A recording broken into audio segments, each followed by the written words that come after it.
Hi and welcome to all the racing lovers out there, and talking about the racing lovers, looking forward to getting racing underway. And with me in studio is Dees Dunn. And Dees, firstly, how are you? And we've had almost double our annual rainfall in about 4 months, so it's absolutely frightening. We are starving for racing. Amazing the amount of rainfall. I mean, it's record numbers that Sheldon is talking about, and the stats are all clear to see.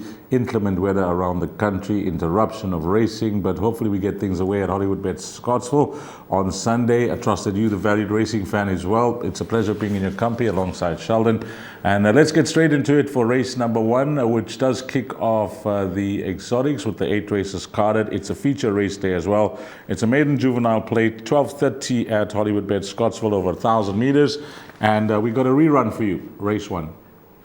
Intensities on the inside, Black Frost. On the outside, Dark Matter's trying to run on. It's still Captain's Pride past the 200. Can Fireball get to it? Captain's Pride still the leader, but Fireball's coming strongly now. And Fireball now explodes through to win, going away by about a length and a half. Captain's Pride second, Dark Matter third, and then Black Frost. Oh, we saw the replay there of Louis Courson's runner in those very familiar skills of the Verners. So Captain's Pride, let's bring up the field and have a look at some betting here, Sheldon. Number 1, Captain's Pride, is at 17-10. Number 5, Star in Motion at 28-10. 8, Scorpio is at 33-10. And 8, Mashana Mao is at 7-2. So that is the betting. Yeah, I think just keep an eye, racing fans, on the going and how it comes up at Hollywoodbets Scottsville. That could be very important. As we know, races down the straight generally favor the inside going. But when we look at that replay of Captain's Pride, looked like she moved up to win it. She just ran out of puff. She raced behind Fireball, who looks to be a nice horse. We'll see him later on in race number 6, which is the Dolphin Bob Stakes. And then a very interesting combination throughout the afternoon is Gavin Arena and Corne Spies. They don't often team up together, but Gavin's looking for winners, and he's teamed up with Corne on the day. So that is the visitor. And then Melshona Mao for Tini Prinsloo. There was money for her last time out before she drifted out come race time. They've engaged the services of Richard Fourie. Don't know much about the unraced horses. And that would be it. I think the winner should come from numbers 1 and 8 of the raced runners, with number 9 being the joker of the pack. 100% D's. I'm going to be sweet and sharp. I'm having a strong bet on number 1, Captain's Pride. I know the stable did say that perhaps the going on top will be better for her. Looking at the weather pattern, today being Saturday, the sun's out. Tomorrow's Sunday, the sun's out. So I'm hoping that the track dries out significantly. She's run 3 real crackers in a row behind Magical Sky, Polar Light, and of course I'm a Fireball, who's well rated. And unless this first timer Star in Motion at 5-2 is decent, the 16-10 for me, Captain's Pride. I'm all in the first race, D's. Okay, Sheldon likes number 1, Captain's Pride, as a top choice. So if you're looking for a barpot banker, include number 1. I'm just going to include number 8, Scorpio, Corne Spies, Gavin Arena. Horse has been fancied in the high felt. If you look at his prices, 33-10 and 5-2. So it's some fillies against the boys here in race number 1. The barpot begins at 12:30. Numbers 1 and 8 look to be the principals. And I think if you play around those numbers, you should get it right in race number 1. Well, the second race will kick off the place accumulator. You need to get on the tote by 13:05. It's over 1,000 meters, and it's fillies and mares class 4. And in this race, we have an interview. She had some concerns, so Hollywood kindly gave her the time to mature. She strengthened a huge amount. She is possessed of very good natural speed, but she's had a very interrupted preparation with all the rain we've had, so she's missed out on one crucial gallop, so she's likely to need her return on Sunday. Well, she's missed out on one crucial gallop. I think that is important information, and if you speak to most trainers, well, they'll be short of work, most of them, here in KZN. So everybody in the same boat, but that's some good information from Peter Muscat that his horse will possibly just be in need of the run. Let's bring up the field and have a look at some betting here for race number 2. Horse number 1, Wings of Josephine. What a win last time out, and I see they haven't got Mr. Bongane on, but they've engaged the services of Mr. Bortis, who still claims the 4. That's trading at 3-1. Number 2, Hurricane Cat, is at 8-1. That's Daryl Daniels and Frikkie Greling. Then we got number 3, Jane's Vision. Michael Roberts' runner is at 8-1. 4, Vision to Achieve, is at 5-2. And then we also got another 5-2 shot, and that is going to be number 6. That's Rugger Lover. Take note that number 8 is a scratching at the time of recording, so we'll have 7 runners that will go to post. This horse, IC Eleanor, by the way, is trading at 9-2. So I looked at IC Eleanor, Sheldon, and I thought that either if she's anywhere near ready, she'll be competitive here, because the form line of her run prior to this long layoff back in May 2024 has held up very well. So I'm going to pass her by now for the place accumulator. She was part of my play, but after those comments from Peter Muscat, I think I'm going to go with him that she'll possibly be in need of the run. But over 1,000 meters, well, she could get away with it. I'm going to stick with that form line behind Wings of Josephine and go with 2 runners, numbers 1 and 6, coming from that form line. I'm hoping number 6 can reverse the form. We'll have 4 lengths to find on Wings of Josephine, who was very quick with the apprentice last time out. And then number 4, Vision to Achieve, the only other horse in the race. If you ask me for my place accumulator numbers in a field of 7, I'll include 2 numbers, numbers 1 and 6. Well, I'm not going to argue with there. Numbers 1 and 6 should be sufficient. For me, number 4, Vision to Achieve, I give her a big chance. I've been following her for a while. And for the guys who followed last time out, Blush of Dawn, we made a bit of a value at 20-1, and we liked Vision to Achieve, who we tipped. So we've got some exactors there. So Vision to Achieve and the 2 numbers that Dee's have given us, that's your trifecta, hopefully, and they come through for all you, the fans.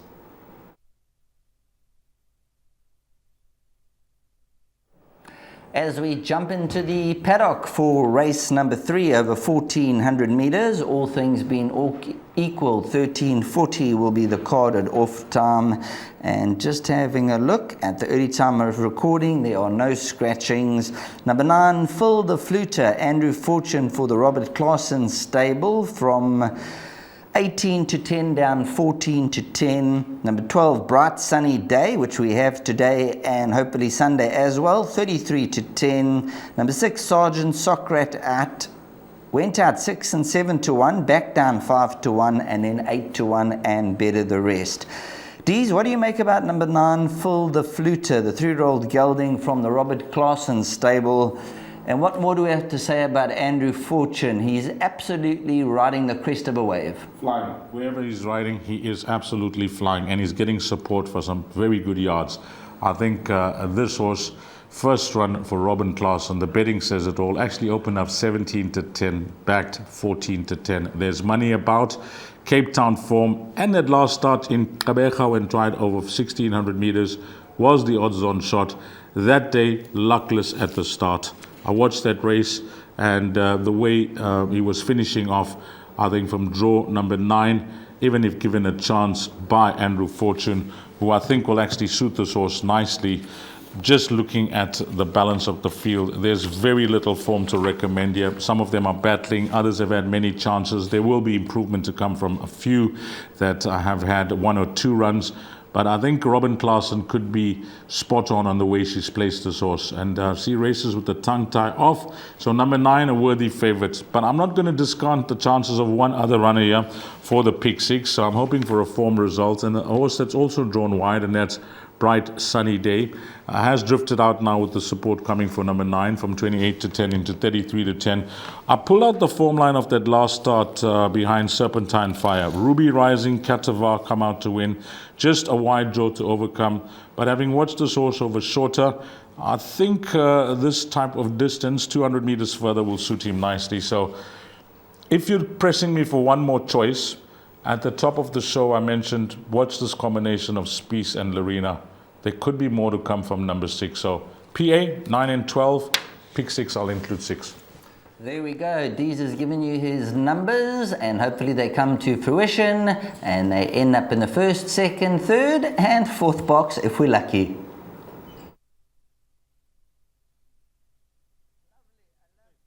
All the starts of a few features at Hollywoodbets Scottsville, and this is a sweetener as to what's to come on the 3rd of May. What's happening on the 3rd of May, you may ask? Well, it's the official start of the champion season, the KZN champion season here in KZN. A fantastic race meeting to attend. It's the WSB Guineas Day, along with the Independent on Saturday, Drill Hole Stakes.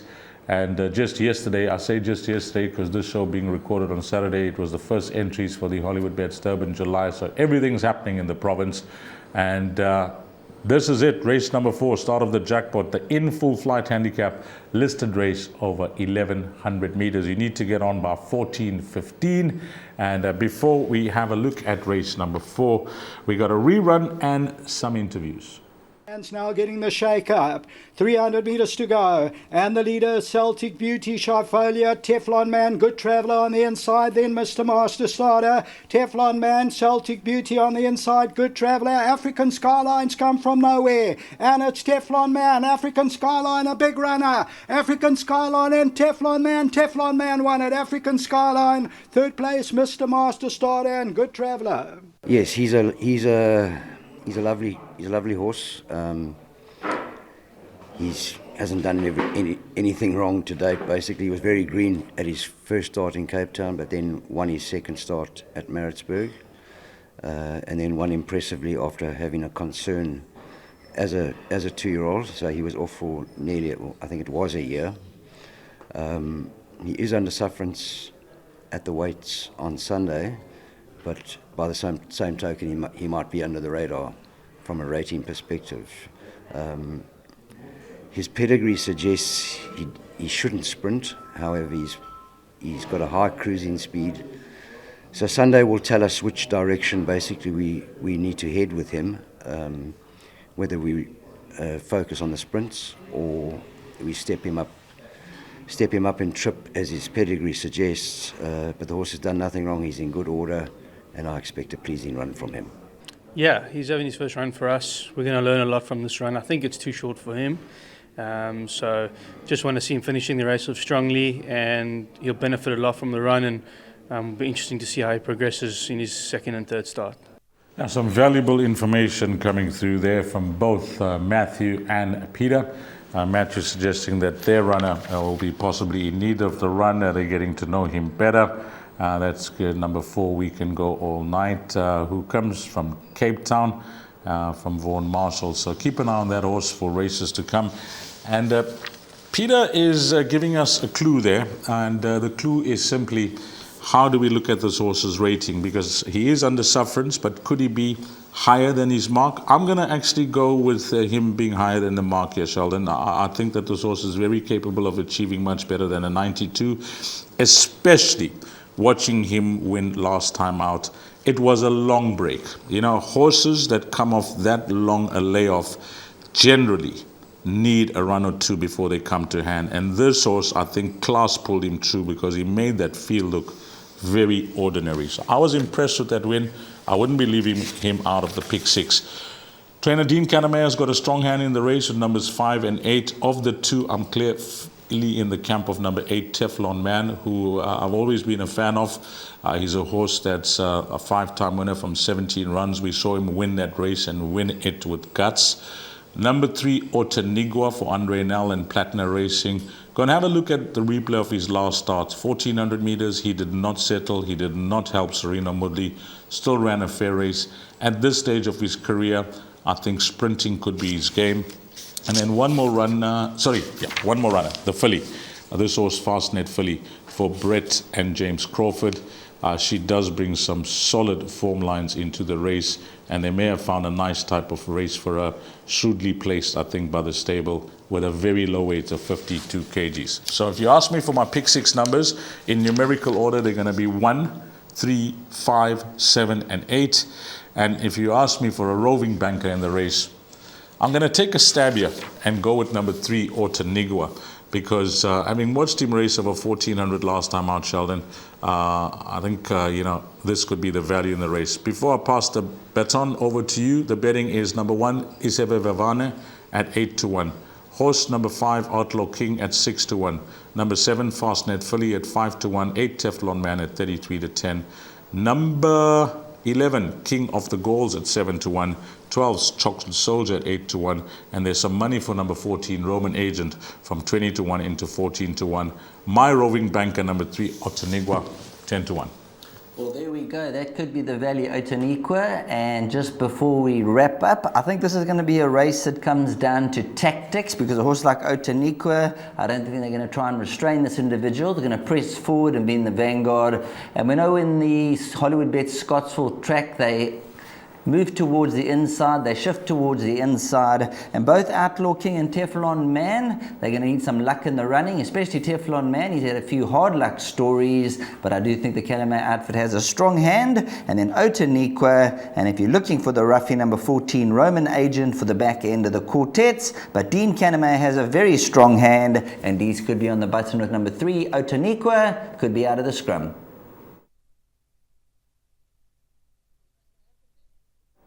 Really looking forward to the running of race number 5, which is the Strelitzia Stakes, grade 3 over 1100 meters.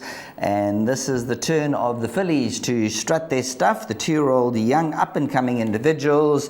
And in this race, looking at race number 5, we do have an interview with trainer Peter Muscat. Yeah, she's a lovely, big, tall, rangy filly. You wouldn't expect her to sprint, but she's got a pedigree which is actually quite strange. You know, she's by Socrates, so they shouldn't sprint, but on her dam side there's a lot of speed in the pedigree. Actually, her half brother only goes 5 furlongs. He's by Erupt. So it's also with her, it's a bit of a exploration mission on Sunday to see whether she's got enough speed over the 1100. If she does have enough pace in a race, we possibly will head on to the Alan Robertson. If not, we'll change direction with her and focus on the Greyville features over a bit more ground. But she's fit, she's well, she's ready to do her best. So, fit well, ready to do her best. Just looking at the market, currently Wild Green, number 1, who's had the 3 runs for the 2 victories and a placing, is 15-10.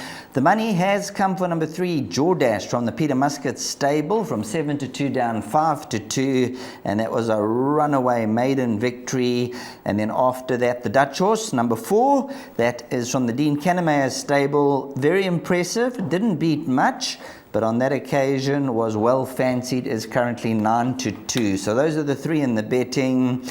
These, I'm quite strong on number 1, Wild Green. I was in Cape Town presenting that last meeting when running 3rd behind Direct Hit. The previous wins were very, very impressive, and Direct Hit, well, that just continues to hit the bullseye. Yeah, that's a lovely horse. I'd like to see that horse here in KZN. I'm sure Alan Creef will be bringing that filly down. Yeah, it's very difficult. You know, you're often going to get it more times wrong than right with 2-year-olds and trying to assess the form line. It's, collateral form lines from the Western Cape, Gauteng and KZN that will come together during our champion season, unless there's something that really stands out. But this race, I'll be hoping for a form result between 1, 3 and 4. Number 1, Wild Green, I agree with you. There's more to come from that filly. She found a very good horse on the day. Direct Hit winning, Good For You winning, Pay for Palace winning. Form line is strong. Number 3, Jordash. Peter Muscat, he hasn't been shy to take his young horses down to the Western Cape and compete against some of the best pedigrees that we have in South Africa as young horses raced down in the Western Cape.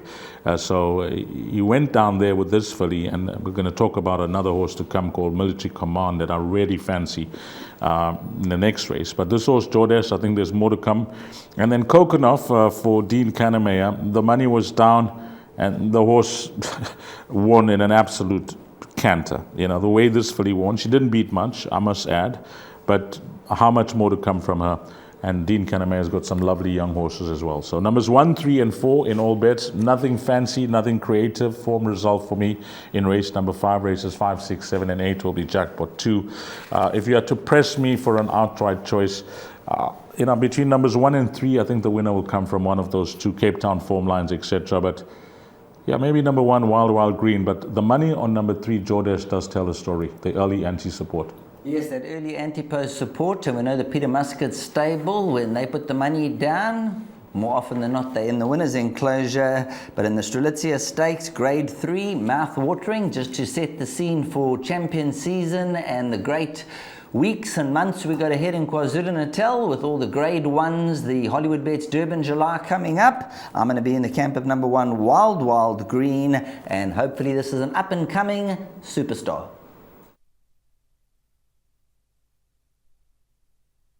On to race number 6, and this is the Dolphin Bob Stakes. It's called the Tote Dolphin Bob Stakes. It's a Group 3 over 1,100 meters. What we have in this race is an interview with Matthew the Cock and Peter Muscat. Yeah, he is a very nice horse. He seems to have made the natural improvement at home that you want to see between runs. Obviously, it's going to be a good test of his ability on Sunday, but we're looking forward to the test. He's prepared well. Yeah, he's a lovely, high-quality colt. Great action, great temperament,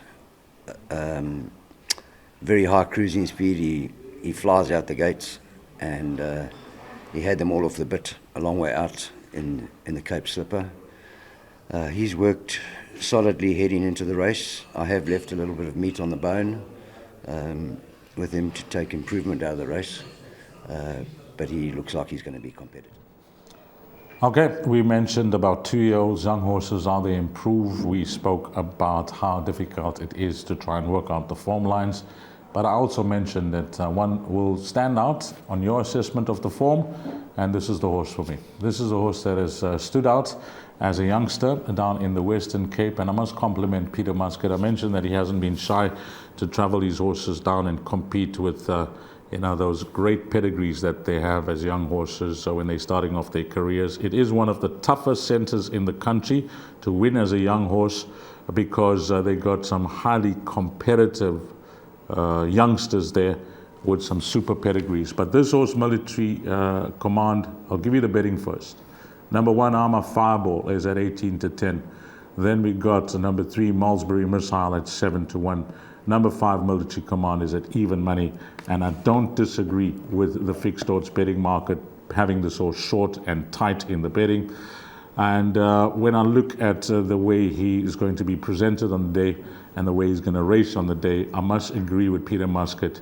His asset is the way he gets out the gates. And when you have a young horse that is not dumb and green out the gates and left a lot to do over the final 400 meters, it's half the battle won. Because when you put speed into play as a young horse, these other youngsters battle to try and make up the ground.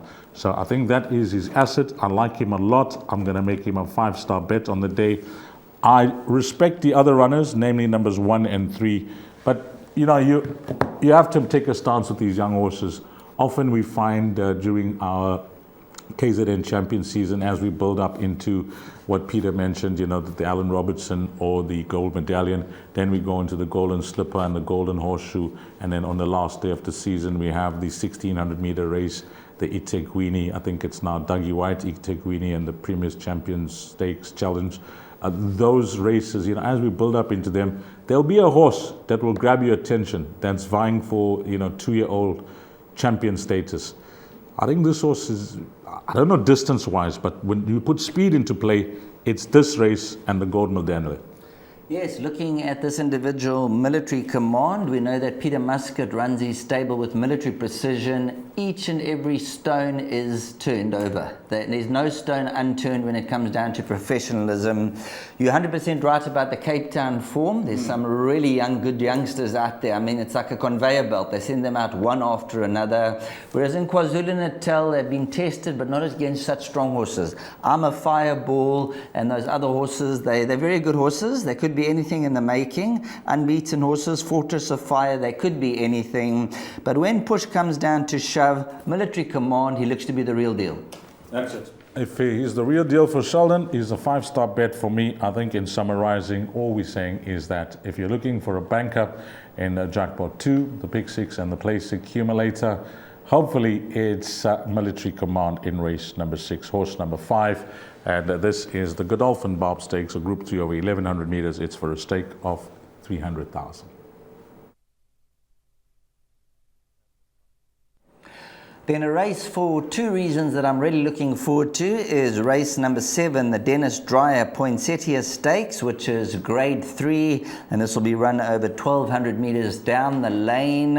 And the first thing is that it's named after Dennis Dreyer, and I mean, he's been an absolute stalwart of the game, one of the top trainers of the generations. Of course, he trained the Rothmans July winner, which is now the Hollywoodbets Durbanville July winner, Spanish Galliard. He's had horses like Beach Beauty, Valderra, so you name it, he's been there, he's done it, he's won all the feature races, he's enjoying his retirement in the Cape. So to Dennis and Jill, all the best, and lovely to have this name named after you. And then the second thing is that we've got number 11 Sharfolia running, so that'll be nice for her to have a run. Although it's a very competitive field, if she runs in the top 4, we'll be over the moon. She might just be needing one more as she's such a big girl, but it's lovely to name the race after Dennis Dreyer. Dees? Yeah, and Dennis Dreyer, an absolute star. You know what makes Dennis Dreyer an absolute gentleman?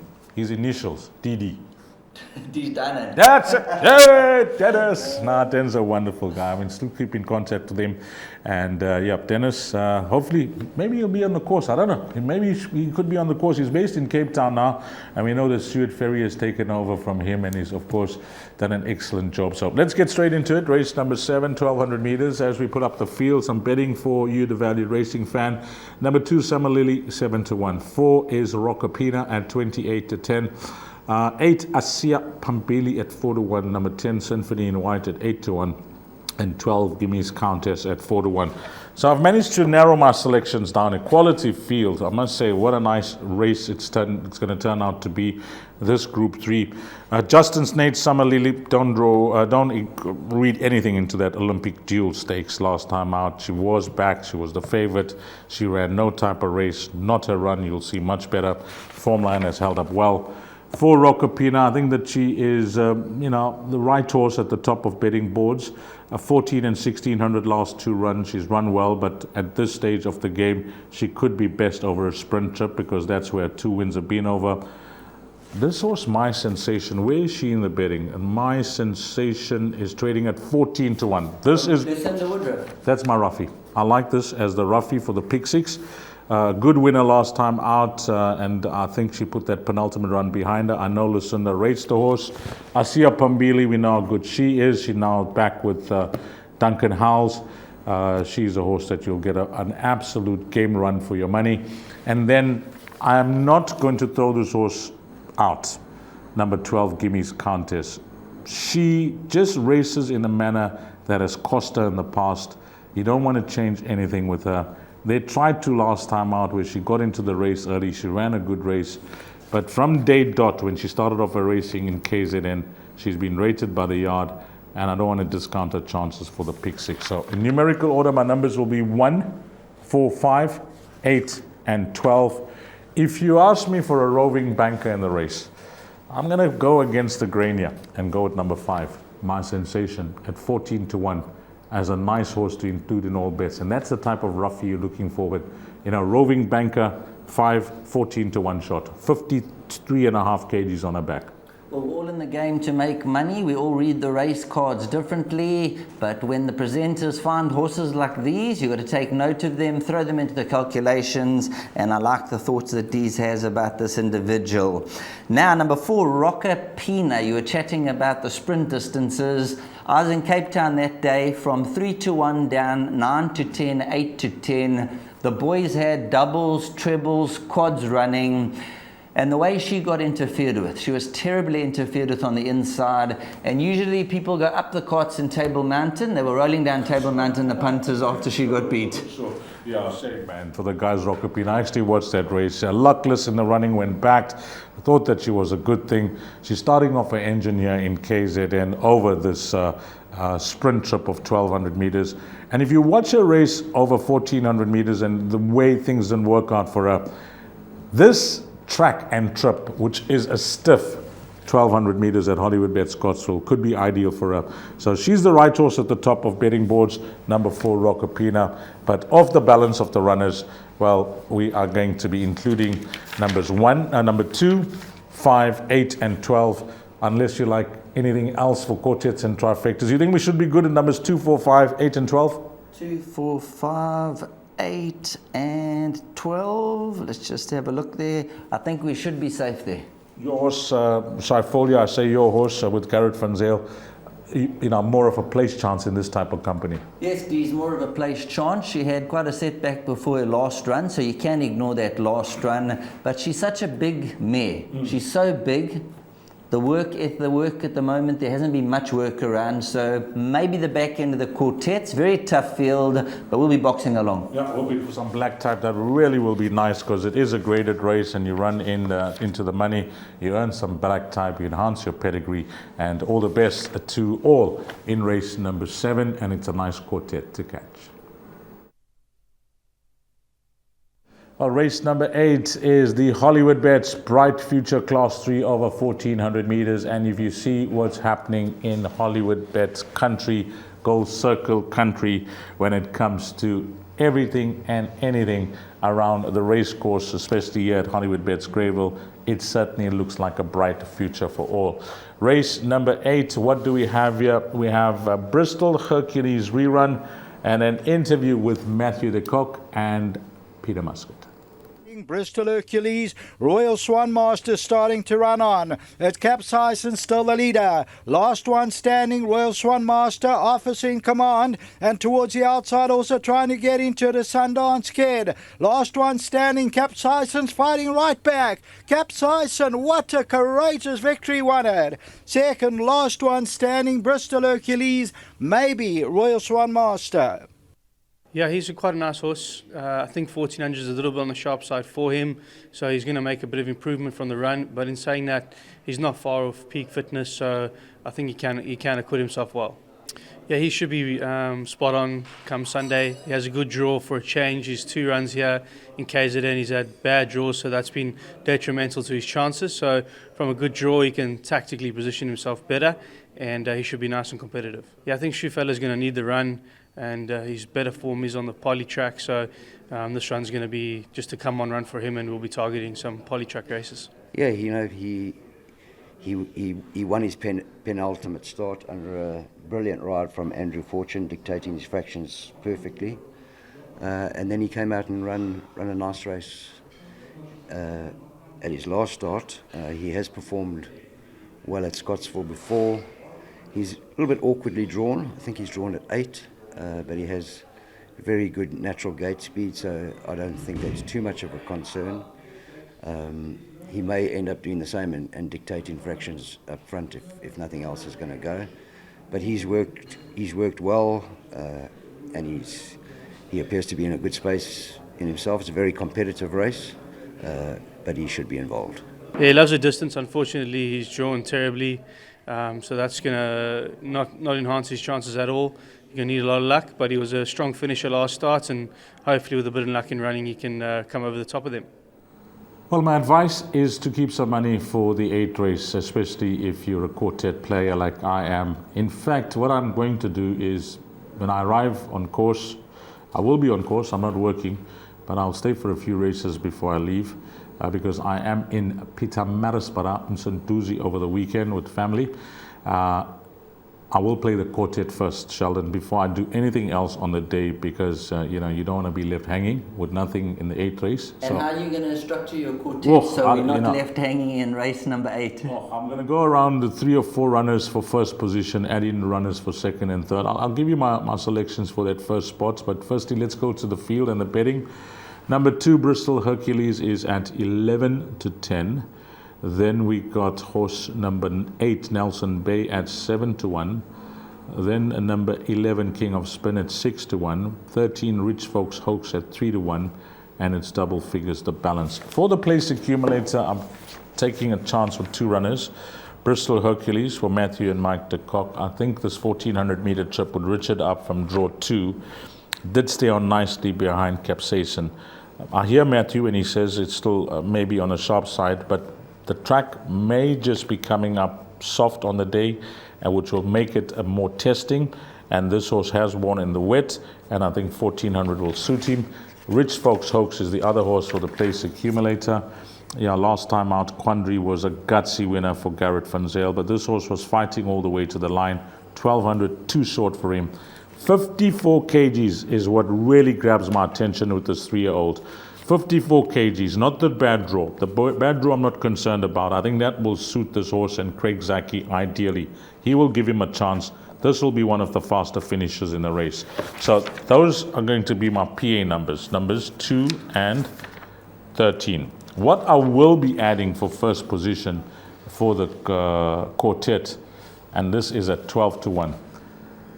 Number 3, Perilla. She carries a big weight. I was waiting for you to say Perilla. You've been following Perilla forever. And we've got on. And I can't believe she's 12-1 with Andrew Fortune aboard. He's going to suit her down to the ground. If you're looking at a jockey made for a horse, you know, Sereno is unbeaten on this horse 2 from 2, and he's patient. He's got the time for this horse. I know that he hasn't got on this horse after he won back-to-back wins, but Andrew Fortune and Perilla, she needs to be ridden ice cold. And you need to just savor and savor and savor, and Andrew Fortune's going to suit her beautifully, especially now that she's drawn well. So I'm going to include her for that first position. So first position will be numbers 2, 3, and I see Rich Folk Hoax, which is 13. And then you can find horses for second, third, and fourth. But hopefully amongst those 3 horses, we found the winner. The value in the race. Don't be put off by the weight, guys, that she's taking on boys. She's a very good horse. Look at her distance record. All 5 of her 7 wins over 1400. And Andrew Fortune from a good draw. Whew, she's the value. I don't think after this show she's going to last at around 12-14-1. I've got to agree with you, and we haven't compared notes. I said numbers 1, 2, and 3. Number 2, Bristol Hercules. That'll be my firm first selection. Now, sharp. A little bit sharp in the betting, 11-10. Matthew said it'll be a little bit on the sharp side. So 11-10, I think come race time, maybe 15, 16-10 will be the first selection, and hopefully Richard Fourie can drive this one home.